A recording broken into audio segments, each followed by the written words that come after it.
lepas tiap hari dengan rasa berat hati.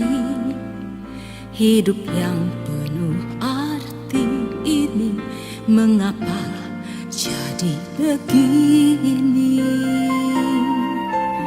Marilah tetap berdiri menghadapi hidup yang berarti.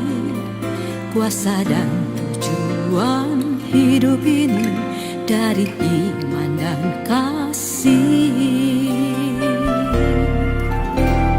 Hidup bukan karena hari, hidup hanya karena arti. Bebas dari segala dosa, inilah arti hidupku. Hidup bukan karena hari, hidup hanya karena arti. Bebas dari segala dosa, inilah arti hidupku. Arti hidupku.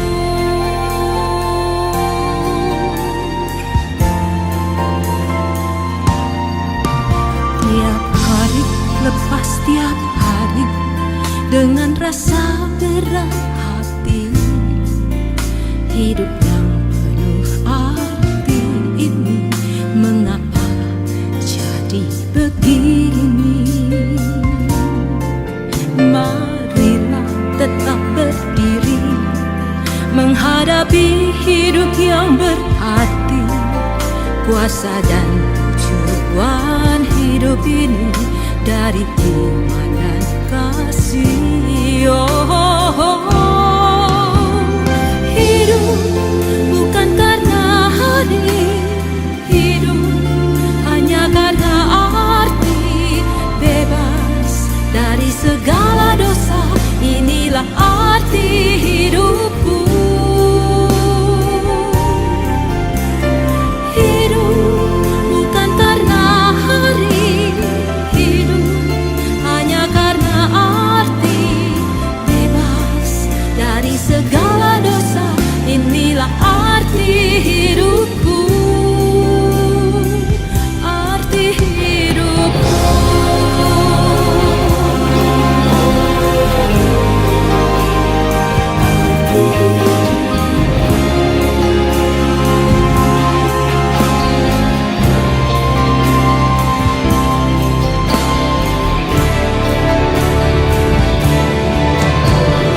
Hidup bukan karena hari, hidup hanya karena arti. Bebas dari segala dosa, inilah arti hidupku. Hidup bukan karena hari, hidup hanya karena arti. Bebas dari segala dosa, inilah arti hidupku. Arti hidupku. Bukan karena hari, hidup hanya karena arti. Bebas dari segala dosa, inilah arti hidupku.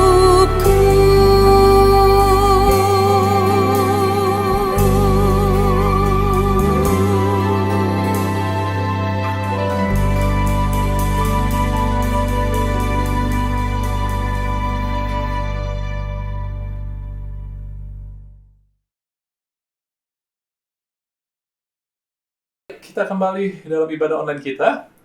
Saya percaya hari ini kita akan dituntun Tuhan. Dan ketika kita buka hati, maka kehidupan kita akan diberkati. Kita akan berjalan di jalan kemenangan Tuhan. Amin. Hidup kita akan memiliki arti. Kita bukan hanya sekedar lewat. Dengan COVID ini kadang-kadang, saudara, banyak orang ya lewati hari lepas hari. Orang percaya bukan melewati hari. Orang percaya melewati hari dengan arti. Amin. Sesuai dengan lagu yang kita dengar tadi. Yuk kita mulai dengan doa. Bapa, terima kasih. Hidup kami berarti karena Yesus telah membayar kami dan Roh Kudus telah diberikan sehingga hidup kami ada tuntunan. Kami bisa mengerti firman. Hari ini juga bukakan firman-Mu sehingga kami mengerti. Kami siap di dalam nama Yesus. Mari kita yang siap katakan, amin. Saudara-saudari, bukankah ya hari-hari ini kita ngelihat masalah makin banyak enggak? Sebenarnya bukan makin banyak. Buat saya adalah hidup ini, ketika kita hidup di dunia, selalu ada masalah. Ya, masalah adalah bagian daripada kehidupan. Yang menjadi tantangan kita adalah bagaimana kita melihat masalah ini. Saudara, banyak kita seringkali melihat bahwa kita sebagai anak Tuhan, kita percaya bahwa ada kuasa, ada mujizat, ada pertolongan Tuhan. Tapi ketika datang kepada masalah, yaitu masalah kita sendiri, jujur ngomong, kadang kita bergumul untuk percaya. Benar nggak? Ya, ini dia yang sering terjadi. Tetapi Tuhan mau tuntun kita, mau ngajari kita beberapa saat ini untuk mengubah cara lihat. Bagaimana kita ngelihat begini, saudara-saudari? Masalah adalah kesempatan saya untuk belajar percaya Tuhan. Karena belajar percaya Tuhan bukan ketika Anda hanya baca Alkitab. Belajar percaya Tuhan harus juga ketika kita menghadapi masalah. Ketika murid-murid Yesus semakin melewati masalah tantangan, mereka semakin percaya sama Tuhan. Kita juga. Ya. Dan tanpa masalah, kita nggak akan bisa belajar percaya. Karena lewat masalah, Tuhan menunjukkan kuasanya, Tuhan menunjukkan kasih-Nya, Tuhan menunjukkan rancangannya kepada kita. Lalu kemudian hidup ini juga kita bukan hidup sendiri, kita ini hidup dengan orang lain yang sama belum sempurna. Anda dan saya adalah orang pribadi-pribadi yang sempurna, belum sempurna. Kadang kita nggak sadar bahwa kita membuat masalah, kadang juga kekurangan kita membuat jadi masalah. Amin. Sebab itu Tuhan mau ajarkan kita bahwa manusia ini harus membangun hubungan, membina hubungan. Dengan cara bagaimana membina hubungan? Bukannya itu kita punya teman banyak, arti kita punya hubungan. Saudara, kita harus belajar hidup bersama. Anda mau punya teman berapapun juga, hanya satu, hanya dua, tetap aja kalau kita nggak mau belajar hidup bersama, kita akan punya banyak masalah. Apalagi kita punya banyak orang juga, saudara. Tuhan mau kita belajar hidup bersama. Amin. Jadi Anda lihat, penekanannya adalah pada belajar. Ya, amin. Nah, sekarang kita ngelihat bahwa kita harus belajar lewat masalah. Sekarang kita udah ngelihat. Dan kita belajar juga dari hidup bersama, artinya kita belajar dari orang lain dan juga belajar. Orang lain ini adalah baik orang yang sudah kita percaya maupun juga orang yang tertulis di dalam firman Tuhan. Karena sudah terbukti. Amin ya? Nah, saudara, tujuannya apa sih belajar ini? Ya, tujuannya apa kita belajar? Saya katakan ini bukan belajar di kelas ya, tapi belajar di kehidupan kita. Nanti kita akan melihat tujuannya. Tapi bukankah beberapa saat yang ini Tuhan sudah menuntun kita untuk, ya beberapa saat yang lalu kita belajar untuk melihat dengan cara Allah. Kita belajar berubah dalam Roma 12 ayat 2, berubahlah oleh pembaruan budi, pembaruan pikiran. Lalu lewat ayat-ayat yang Tuhan kasih, Roma 12 ayat 3 sampai 21, kita dituntun sebelumnya. Anda melihat ya, ada di layar ini, saudara, ya. Tujuannya adalah, kalau Anda juga mau lebih detail, mau ulang lagi, Anda melihat di YouTube yang sebelum-sebelumnya, oke? Ya, mungkin 2 minggu lalu saya kalau nggak salah, oke? Nah, kembali bahwa di situ lewat Roma 12 ayat 2, lewat Filipi 4 ayat 8 sampai 9, kita disuruh belajar dan berlatih melakukannya, saudara-saudari. Sehingga pikiran ini bicara hati, saudara. Ya, kalau Anda ditanya hati, ini bukan di sini, ini jantung Anda. Ya, hati Anda, hati yang kehidupan itu bukan di sini pikiran hati. Ya, hati Anda ditentukan oleh pikiran kita. Amin. Ya. Kemudian Anda disuruh juga melakukan. Jadi Anda ngelihat hal yang sama bahwa Anda disuruh belajar. Lihat ya, kadang-kadang tersembunyi bahwa ini suatu tuntunan Tuhan, berkelanjutan yang Tuhan berikan kepada kita. Jadi kita belajar bagaimana membentuk hati kita dan bagaimana kita belajar melatih. Karena belajar percaya Tuhan, ya, dari kehidupan adalah lewat masalah. kita melatih diri kita. Saudara, hanya duduk di kelas, jadi contohnya misalkan kalau kita hanya sekedar belajar PA tanpa kita melakukan, itu akan sia-sia. Sebab itulah Tuhan minta, kita belajar PA, kita belajar tentang firman Tuhan, kita belajar tuntunan Tuhan, tetapi kita juga lakukan. Sebab itu kita sama-sama yuk. Bukan hanya kita seolah, saya orang baik kalau dengar PA, baca Alkitab. Saudara, percuma kalau kita nggak lakukan. Ini menjadi bagian yang bersama. Oke? Nah, hari ini kita mau belajar dari firman Tuhan yang diberikan oleh Paulus kepada Timotius. Kita mulai dari 1 Timotius 4 ayat 13. 1 Timotius 4 ayat 13 berkata, sementara itu, sampai aku datang, bertekunlah. Saudara perhatikan kata bertekun.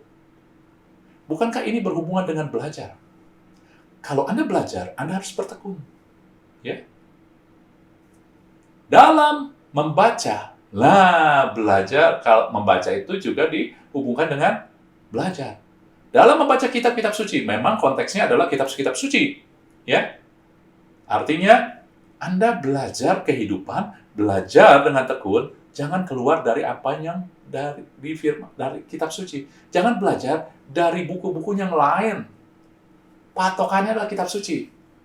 Kemudian dalam membangun dan dalam mengajar. Saudara, Anda ngelihat di sini, ingat ya, kata mengajar ini bukannya mengajar Anda ajarin di kelas, ajarin anak, bukan. Kata mengajar ini memiliki bahasa aslinya, memiliki konotasi dengan pikiran.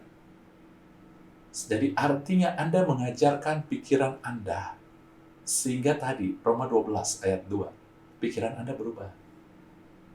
Lalu Anda juga membangun. Apa yang Anda bangun, nanti kita akan melihat. Jadi rupanya, ayat ini menyatakan bahwa membaca, ya artinya kita belajar, ya satu kesatuan dengan membangun dan mengajar. Satu kesatuan, jadi Anda harus membaca, Anda harus membangun, Anda harus mengajar. Anda harus membaca, artinya belajar, Anda membangun sesuatu, ya kemudian Anda mengajar, Anda mengubah pikiran. Dan Anda tentunya sudah tahu hilnya ya, karena tuntunan Tuhan sama. Ini diulang tetapi di dalam sudut pandang yang berbeda. Membangun ini artinya kita melakukan. Sesuatu yang kita lakukan. Anda lakukan dalam hal ini, saudara, karakter, kebiasaan harus dibangun. Anda harus lakukan terus. Ini dia. Mengajar pola pikir, jadi sama kesatuan. Jadi kalau Anda mau melihat Tuhan sedang tuntun kita, bagaimana kita terus mengubah pola pikir, bagaimana kita juga melatih untuk membangun kebiasaan-kebiasaan yang baik. Lewat mengenal firman Tuhan, belajar firman Tuhan, belajar dituntun oleh firman Tuhan. Amin. Kita ngelihat ini, saudara. Dan bukan suatu kebetulan bahwa perintah Tuhan untuk kita belajar ini, bertekun, dan membangun dan mengajar, mengubah pola pikiran, ditulis di dalam kitab Timotius. Kenapa? Karena kitab Timotius adalah surat Paulus, seorang yang memiliki hubungan spesial dengan Timotius, saudara-saudari. Paulus dianggap adalah bapa rohani buat Timotius, teladan yang dia percaya, saudara-saudari. Timotius masih muda sehingga dia mau belajar. Timotius bukan orang yang sudah usia, dia masih muda, dia ikut Paulus kira-kira umur 16. Dan dia dituntun terus sama Paulus. Tetapi Timotius mengikuti Paulus karena Timotius melihat Paulus itu memiliki teladan. Terus kemudian mereka juga Paulus sendiri mengakui bahwa dia adalah anak bapa rohani daripada Timotius, dan Timotius menganggap dia bapa rohani. Mereka memiliki hubungan spesial, mereka memiliki ikatan emosional yang spesial, saudara-saudari. Sehingga apa yang dikatakan oleh Paulus karena memiliki hubungan didengar, dipercaya, dihargai karena mereka memiliki hubungan yang spesial, hubungan yang baik. Paulus sendiri mengatakan bahwa dari semua Timotiuslah yang memiliki sepikiran dan juga satu hati dan satu pikiran dengan Paulus, saudara-saudari. Ya, jadi Anda melihat ada satu hubungan. Banyak kita, saudara-saudari, maaf, ini juga suatu tuntunan Tuhan. Seringkali kita mau ngajarin orang, menasihati orang tanpa kita memiliki hubungan. Anak-anak hanya sekedar, kamu harus dikasih nasihat sama orang tua. Ya, kita juga hanya sekedar kasih nasihat sama teman-teman, orang-orang sekeliling kita, tanpa mau memiliki hubungan. Saudara, ketika kita memiliki hubungan, ketika dia melihat bahwa Anda itu adalah orang yang baik pada dia, memiliki hubungan, maka perkataan Anda menjadi bernilai, lebih bernilai. Ketika anak Anda melihat bahwa papa saya, mama saya mau membina hubungan baik, mau mengerti saya, sehingga ketika Anda kasih sesuatu nasihat, mereka menghargainya. Karena mereka tahu. Ya.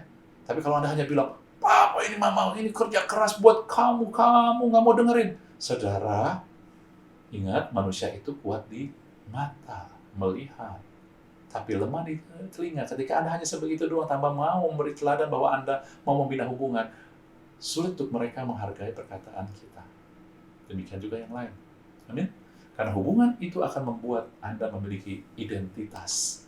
Anda akan memiliki suatu hubungan. Timotius memiliki hubungan dengan Paulus, sehingga Timotius menyamakan dirinya dengan Paulus. Artinya, kalau Paulus bilang biru, maka dia menyamakan diri, dia juga bilang biru. Itulah yang dilakukan. Ada satu kesatuan. Dan tentunya, sebagai misalkan juga Timotius melihat Paulus adalah bapa rohaninya, dia bangga. Ada satu kebanggaan. Apa yang bapaknya bicara, saya bangga sama bapak saya, maka saya percaya. Dan saudara, kita akan melihat juga, saudara, hal ini pun Tuhan membukakan di dalam kitab Daniel. Kita akan melihat bagaimana Timotius dan Daniel adalah dua pribadi yang sama, masih muda, dia sudah memiliki sesuatu yang mereka harus bangun dan harus mereka ubah dalam pola pikir mereka. Saudara, kita akan melihat Timotius dan Daniel ini. Bagaimana apa yang tertulis di Timotius itu banyak sekali di aplikasinya di dalam Daniel. Ya.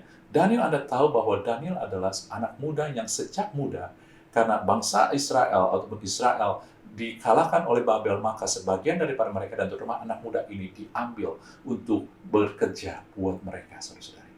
Ya. Dan ada satu kebiasaan, karena dalam kitab Taurat, ya ditulis dalam kitab Keluaran, orang Israel, bapak-bapak, orang tua, disuruh mengajari anak-anaknya firman Tuhan, hukum Taurat. Ketika mereka duduk berdiri berjalan, artinya apa? Saudara-saudari, duduk berdiri berjalan bukan arti, oh ya, kita setiap saat, bukan. Ketika Anda duduk berdiri berjalan, Anda punya hubungan. Ya kan? Ini kembali. Kadang-kadang tersembunyi. Anda nggak mungkin mengajar anak Anda ketika Anda duduk, Anda ngajar. Anda berdiri, ngajar. Maknanya artinya bukan secara harafiah duduk berdiri berjalan, tetapi maknanya adalah Anda punya hubungan. Sama dia. Ajarkan dengan hubungan, menjadi memiliki hubungan. Nah, Daniel pun demikian. Saya percaya kenapa Daniel berpegang teguh kepada apa yang ditulis oleh hukum Taurat. Ya, saat itu Yesus belum hadir, ada hukum Taurat. Ya, dia berpegang teguh. Kenapa? Karena dia diajarkan. Dan orang tuanya, saya percaya, orang-orang yang mengajarkan yang memiliki hubungan dengan dia. Sehingga Daniel percaya. Dalam hal ini saya tulis bahwa Israel, dia bangga dengan posisinya sebagai orang Israel. Ya, ini dia. Jadi dia ya memiliki kebanggaan dengan identitas dia. Kenapa? Karena inilah yang diajarkan di dalam Taurat. Buat orang Israel untuk mengajarkan kepada anak-anak, dan mereka bangga. Mereka memiliki hubungan emosional dengan Taurat ini. Dan juga orang tua memiliki hubungan emosional dengan anak-anak yang duduk, berdiri, berjalan, mereka ajarkan saudara-saudari. Itu bicara mereka punya hubungan dengan anak-anaknya, sehingga anak-anaknya bangga. Punya orang tua dan juga sebagai orang Israel. Hasilnya apa? Ketika mereka bangga dan mereka percaya, mereka jadi percaya. Amin, saudara. Saudara-saudari, yang mau firman Tuhan katakan begini, saudari. Ya. Anda dan saya, jangan hanya baca firman Tuhan, belajar firman Tuhan, mengubah pola pikir kita hanya untuk mencari janji-janji Tuhan, mengklaim janji Tuhan.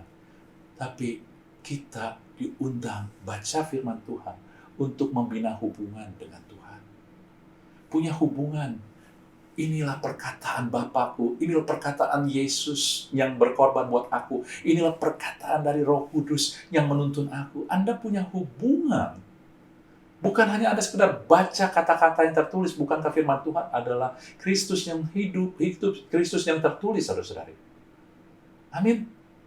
Disitulah Anda melihat, Anda baca firman, Anda berusaha untuk membina hubungan. Ingat tadi ada dua hal, ya, bahwa kita belajar mengubah pola pikiran juga kita juga belajar dari kehidupan, kita belajar juga untuk membina hubungan. Membina hubungan bukan hanya ya sesama, tetapi juga pada Tuhan.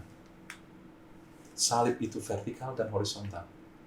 Jadi bacalah firman Tuhan, karena kita mau memiliki hubungan dengan Tuhan.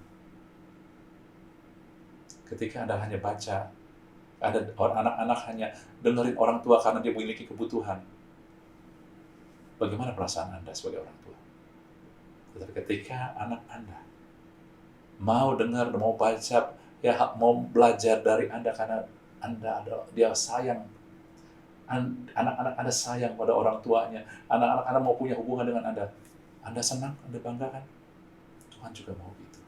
Ya, yuk. Nah, saudara, kita lanjut. Tujuan daripada ini, ayat 13 ini, tujuannya adalah di ayat 12. Di 1 Timotius 4 ayat 12, Paulus menulis, jangan seorang pun menganggap engkau rendah karena engkau muda. Dan muda ini bukan umur, muda ini arti, mungkin Anda baru belajar, baru kenal Tuhan, baru juga jadi orang percaya. Nggak ada masalah. Nggak ada batasan itu. Ya. Kemudian dikatakan, jadilah teladan. Kamu udah bisa jadi teladan. Walaupun kita baru percaya Tuhan, walaupun saya baru dikit kenal Tuhan, walaupun apa yang saya bisa lakukan buat kerajaan Allah baru kecil, dikit, nggak ada masalah. Kamu tetap bisa jadi teladan. Bagi orang-orang percaya, dalam perkataan, tingkah laku, dalam kasih, dalam kesetiaan, dalam kesucianmu. Saudara, ingat tadi bahwa manusia butuh teladan. Manusia kuat di mata, melihat, mencari teladan. Lemah di telinga. Anda kasih nasihat terus, orang akhirnya ya acuhkan kita. Tapi kita kasih teladan, orang akan mengikuti kita, dipengaruhi oleh kita. Dan bukan suatu kebetulan bahwa di teladan yang firman Tuhan kasih unjuk di sini adalah untuk 5 hal, yaitu perkataan, tingkah laku, kesetiaan, kasih, kesetiaan, dan kesucian kita. Nah, kita melihat ya aplikasinya dan implikasinya di dalam kehidupan Daniel, saudara-saudari. Ya, Anda tahu bahwa Daniel ini diambil orang-orang Israel yang masih muda, yang dianggap pintar, cerdas, udah pintar, ya mungkin juga tubuhnya, fisiknya juga sehat, diambil dan dilatih, saudari, untuk bekerja, dipakai buat orang Babel. Ya.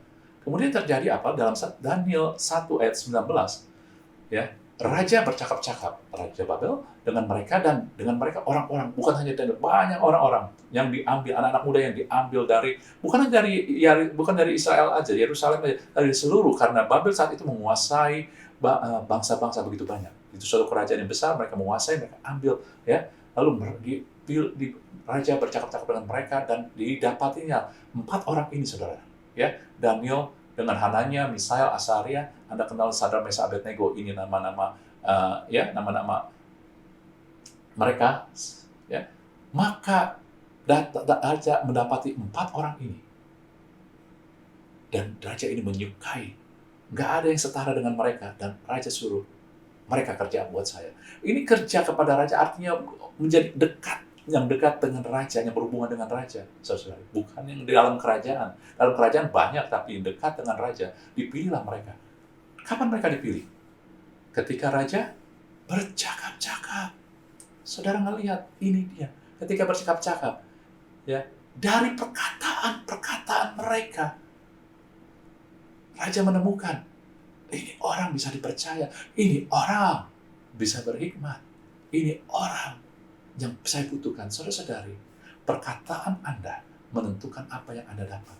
Ketika kita berkata-kata yang negatif terus, ketika kita berkata-kata yang memaki-maki terus, marah terus, maka Anda akan mendapatkan hal-hal yang nggak enak. Kemarahan terus meluap-meluap.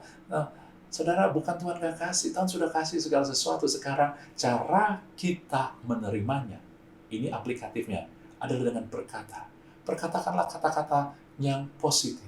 Perkatakanlah kata-kata yang, ya saudara, ramah dengan hubungan kita dengan orang lain. Perkatakanlah, bukannya menjilat, saudara. Lain menjilat dengan Anda ramah, Anda berkata-kata untuk membina hubungan, lain, saudara-saudara. Perkatakanlah kata-kata yang, kita tahu bahwa pasangan hidup kita, orang sekitar kita punya kekurangan. Tetapi ketika Anda memperkatakan terus kekurangannya, Anda sedang menghancurkan hubungan kita. Perkatakanlah soal kelebihan dia. Anda pun punya kekurangan. Kalau Anda terus berkata kekurangan, kita punya kekurangan. Dan mulai perkatakan kelebihan. Ketika Anda komplain terus dengan anak Anda, dengan pasangan hidup Anda, saudara, apakah pasangan hidup atau anak Anda nggak komplain juga dengan Anda? Ya, maaf. Itulah kenyataan dalam kehidupan. Kita belum sempurna. Tuhan makanya suruh kita belajar. Belajarlah memperkatakan. Bukan hanya memperkatakan, saya perkatakan firman Tuhan. Bukan hanya itu, saudara. Tapi Anda memperkatakan hal-hal yang perlu membangun. Untuk tadi katakan di dalam Timotius, katakan untuk membangun. Amin. Dan mengajar artinya mengubah. Mengubah pola pikir, mengubah cara orang melihat juga. Anda mulai katakan, kamu itu, kalau Anda bicara sama orang, kamu itu bukan yang nggak mampu, kamu itu punya kelebihan banyak, misalkan gitu. Anak Anda katakan, nah, anak-anak mungkin males, luar biasa, nonton mulu. Anda mulai berkata, kamu itu bukannya nggak pinter, kamu pinter. Kamu hanya perlu diarahkan, perlu diasah. Kamu itu luar biasa, punya kelebihan lagi yang lain. Nah, saudara, bukannya kita artinya menyangkal kekurangan anak kita, tetapi kita sedang memperkatakan sesuatu yang berhikmat dan kita percaya anak-anak kita adalah ciptaan Tuhan, baik adanya. Amin. Perkataan kita menentukan apa yang kita dapat. Oleh saudara-saudari, satu ketika Daniel juga dijebak oleh orang-orang yang ngiri. Karena ketika posisi kita tinggi, angin itu banyak orang mau menjatuhkan kita. Daniel pun mau dijebak, saudara-saudara. Ya, dia mau dijatuhkan.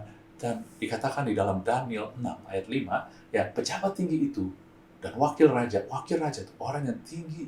Ya, kenapa? Daniel posisinya udah tinggi. Hendak menjatuhkan Daniel, tapi mereka nggak dapat alasan di dalam tanggung jawab yang diberikan kepada Daniel, yaitu dalam pemerintahan. Mereka dapat alasan karena satu, yaitu di dalam iman Daniel. Sehingga mereka bikin jebakan, mereka jebak rajanya supaya keluarin peraturan bahwa dalam beberapa hari harus hanya meminta kepada raja aja. Nggak boleh kepada dewa, kepada Allah, apapun juga. Dan Daniel nggak bisa. Disitulah raja dijebak. Daniel didapati kesalahannya.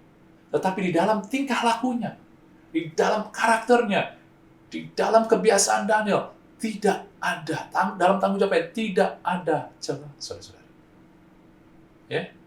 Dan apa yang didapat Daniel ketika kelakuannya, karakternya tidak ada celah.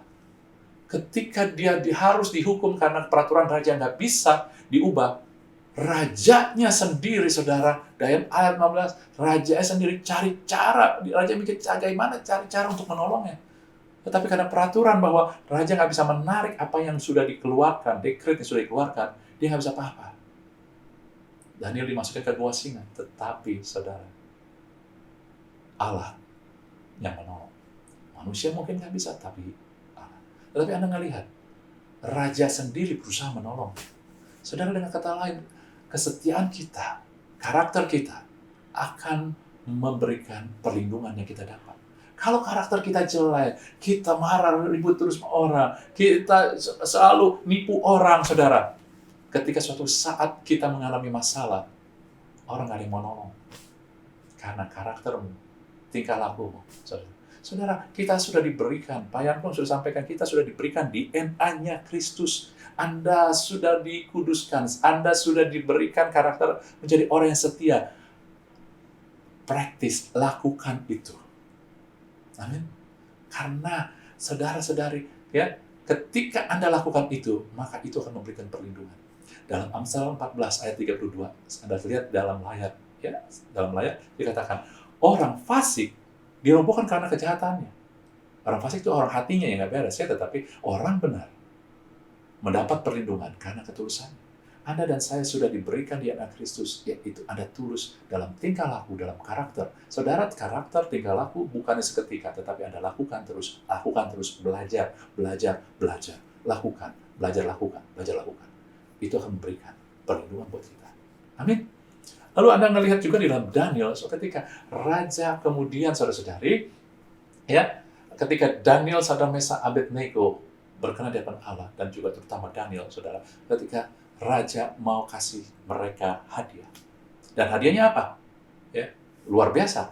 Tetapi Anda baca dalam Daniel 2 ayat 49, atas permintaan Daniel, raja menyerahkan pemerintahan wilayah Babel kepada Sadrak, Mesak, Abednego, sedang Daniel sendiri ditinggal di sana raja. Saudara, yang saya mau narik perhatian Anda adalah raja mau memberikan hadiah, yaitu mereka jadi kepala daerah di wilayah Babel. Itu seperti Anda jadi gubernur di Jakarta, ya, mau diberikan pada Anda, pada Daniel. Tetapi Daniel bilang begini sama raja, raja, kasih aja ke Sadrak, Mesak, Abednego. Artinya apa? Daniel murah hati. Bukankah salah satu ciri daripada kasih dalam 1 Korintus 13 adalah kasih itu murah hati?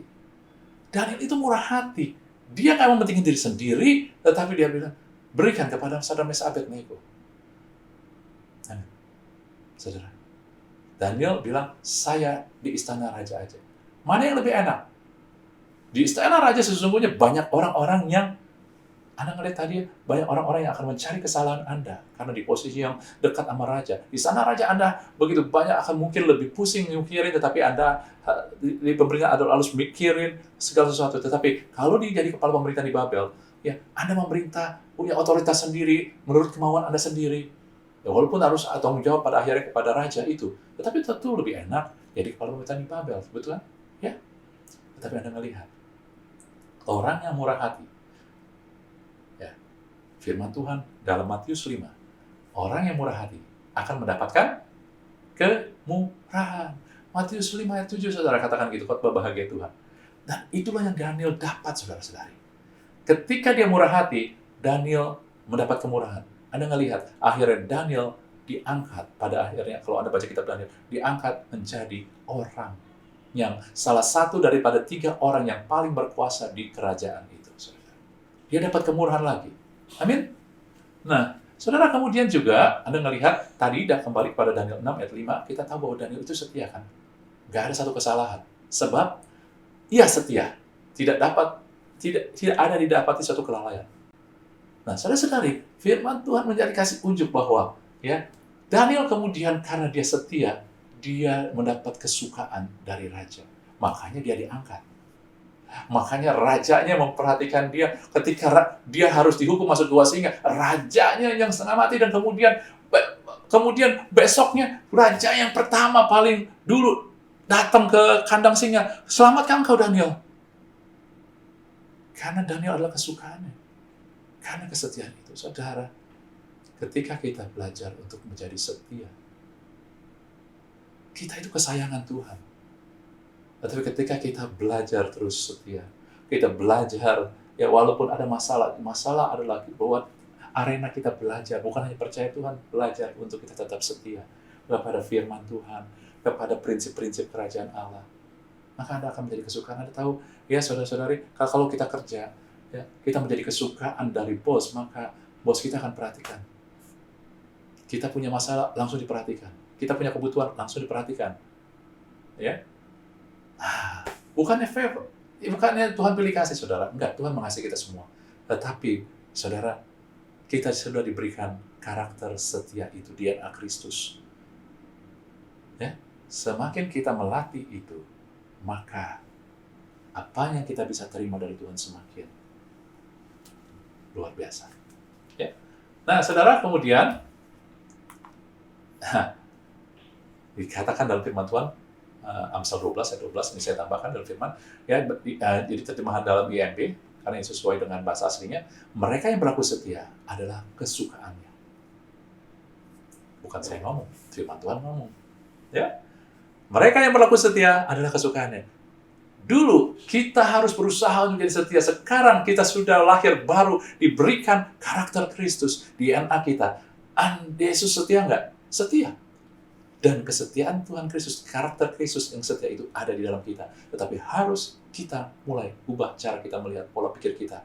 Oh, saya ini adalah orang yang bisa setia. Karena saya sudah lahir baru. Saya sudah diberikan karakter itu. Tapi saya harus latih.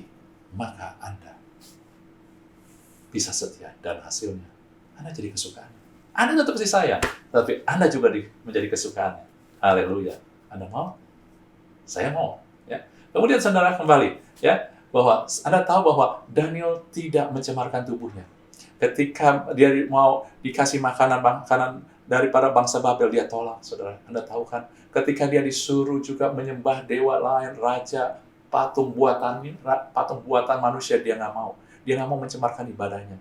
Itulah kesucian. Kesucian bukan hanya sekedar Anda, oh saya nggak mau nonton ini dan nonton itu, tapi Anda nggak mau mencemarkan tubuh kita, adalah bait Yesus, lalu kemudian karena Anda tahu Anda sudah ditebus, kemudian juga ibadah kita tuh bicara tentang hubungan kita dengan Tuhan, saudara. Apa yang didapat, saudara? Firman Tuhan katakan, ya, berbahagialah orang yang suci hatinya, Matius 7 ayat 8, sebab mereka akan melihat Allah. Amin. Mereka akan melihat kemuliaan Tuhan, saudara-saudari. Ini yang di ayat 7, ayat 8, saudara. Berbahagialah orang yang suci hati karena mereka akan melihat Allah, melihat kemuliaan Allah. Anda melihat Daniel ketika dia tidak mencemarkan tubuhnya, ketika dia tidak mencemarkan ibadahnya, maka dia diberikan datang melihat kemuliaan Allah. Daniel dapat penglihatan, ya, sehingga dia bisa menulis tentang apa yang terjadi nanti di akhir zaman, apa yang terjadi, ya, bukan pada saat dia hidup, tetapi kemudian, saudara-saudari. Kenapa? Itu dilihat dari tata Allah, dari kemuliaan Allah, saudara-saudari. Itu yang Daniel dapat. Saudara-saudari, Tuhan mau Anda, ya, untuk melihat kemuliaannya, melihat kuasanya. Anda bisa mendapat penglihatan, Anda bisa melihat kuasa-kuasa Tuhan. Anda bisa begitu banyak hal kemuliaan Tuhan, manifestasinya Tuhan. Tuhan mau, tapi bukannya diberikan syarat, oh Anda harus suci ya. Bukan, Anda sudah disucikan, Anda sudah dikuduskan, Anda dan saya sudah dikuduskan. Ya, sebab itu yuk kita latih. Kita belajar mengenal, mengubah pola pikir kita. Ingat dalam 1 Timotius 4 ayat 13, ya, pola pikir dan kita latih. Kita bangun itu sedang melatih. Kita membangun karakter, kebiasaan kita, saudari. Saya bukan menghukum, tidak ada lagi penghakiman dalam Kristus, tetapi yang saya mau ajak, ya, kenapa kita pakai paralel Timotius dan juga Daniel. Daniel hidup di dalam perjanjian lama, tetapi Timotius hidup di dalam anugerah Tuhan, kasih anugerah Tuhan, di mana manusia ataupun Timotius sudah dilahirkan baru, sudah diberikan karakter Kristus, karena Paulus yang sama menulis surat itu juga adalah Paulus yang sama menulis bahwa, ya, barang siapa dalam Kristus, ia adalah ciptaan baru, yang lama sesungguhnya sudah berlalu. Kita adalah ciptaan baru, DNA Kristus sudah ada di situ. Anda, ya, memiliki DNA Kristus. Kalau Kristus setia, Anda dan saya punya DNA kesetiaan. Kalau Kristus kudus, Anda dan saya punya kesucian, DNA kesucian, kekudusan itu. Hanya pola pikir kita dan apa yang kita lakukan. Jadi saudara-saudari, Anda lihat sendiri, ya, perkataan menentukan apa yang dapat. Tingkah laku memberikan perlindungan, ya, kasihmu akan memberikan kemurahan. Kita menjadi kemurahan, kesetiaan kita menjadi kita kesukaan, dan kesucian akan membuat kita melihat ke Tuhan. Anda ngelihat 5 hal ini bicara tentang hikmat. Perkataan akan memperlihatkan hikmat. Semakin kita berkata yang benar, ya, sesuai dengan firman Tuhan, sesuai dengan tuntunan Tuhan, maka hikmat ilahi makin besar, saudara-saudari. Hikmat bukannya datang tiba-tiba, tetapi ketika Anda mulai dengan perkataan mengikuti firman, bertambah besar.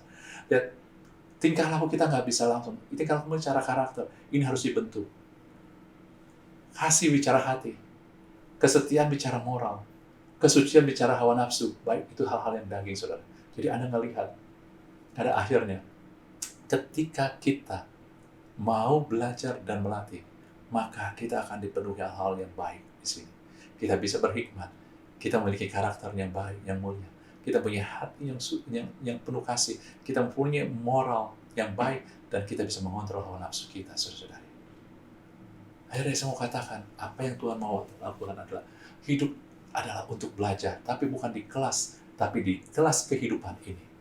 Tetapi ketika kita belajar dari kehidupan, kita harus dituntun oleh Tuhan, karena Tuhanlah yang mau berjalan sama kita, bukankah Roh Kudus diberikan pada kita. Bukan diberikan hanya untuk sekedar, supaya saya dapat punya kuasa. Saudara, benar, amin, kita punya kuasa. Banyak orang melihat bahwa Roh Kudus di dalam kita supaya kita bisa melakukan apa yang Yesus lakukan, kuasa, amin, saudara. Tetapi itu menjadi salah satu bagian, tetapi juga, bukankah di firman Tuhan dikatakan, berubahlah oleh pembaruan budi. Nggak mungkin kita bisa berubah sendiri. Harus ada Roh Kudus. Dan Roh Kudus juga itu menjadi bagian itu. Kita harus seimbang, saudara-saudari. Roh Kudus ada untuk supaya Anda dituntun belajar dalam kehidupan sehari-hari dengan cara apa?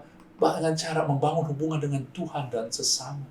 Tujuannya adalah bukan sekedar kita hanya, masalah selesai. Saudara, kehidupan ini adalah untuk membangun berhubungan, relationship. Kita masih berhubungan dengan sesama kita, tetapi kita harus mulai dengan membangun hubungan dengan Tuhan. Baca firman Tuhan, belajar dalam kehidupan. Tujuannya adalah supaya saya semakin punya hubungan dekat dengan Bapa di surga, dengan Tuhan Yesus, mengerti dengan Tuhan Yesus, dan juga dengan Roh Kudus, dan supaya saya juga bisa menjadi berkat, memiliki hubungan yang baik dengan sesama saya, termasuk pasangan hidup saya, orang-orang yang dekat dengan saya, saudara. Kemudian Roh Kudus juga ada untuk supaya kita belajar dari kehidupan ini untuk mengubah pola pikir kerajaan, pola pikir kita, saudara, memiliki pola pikir kerajaan Allah, dan kita membangun karakter Kristus. Ini kira-kira, saudara, yang Tuhan mau buat kita dan Anda, tuntunan Tuhan buat kita. Amin. Anda dapat renungkan lagi. Anda nanti akan juga bisa melihat PDF-nya, ringkasan dari ini. Saya selalu memberikan itu supaya kita bisa mau belajar, bisa baca lagi. Ini bukan hanya sekedar khotbah minggu, ini adalah tuntunan Tuhan, saudara. Saya berdoa supaya kita semua mau menerima ini sebagai tuntunan dari Tuhan dan menghargainya. Amin. Yuk kita tutup dengan doa. Bapa, terima kasih tuntunan-Mu dalam kehidupan kami. Kami mau masalah kehidupan kami, Tuhan, setiap hal yang kami lalui dalam kehidupan ini, Tuhan, biar membuat kami semakin dekat kepada Tuhan. Biar membuat kami semakin bisa, Tuhan, berhubungan, memiliki keharmonisan dengan sesama, hubungan yang baik dengan sesama, Tuhan.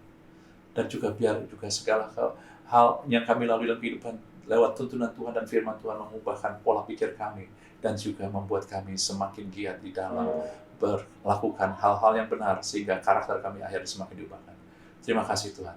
Semuanya karena kasih. Di dalam nama Yesus kami bersyukur. Haleluya. Amin. Tuhan berkati kita semua.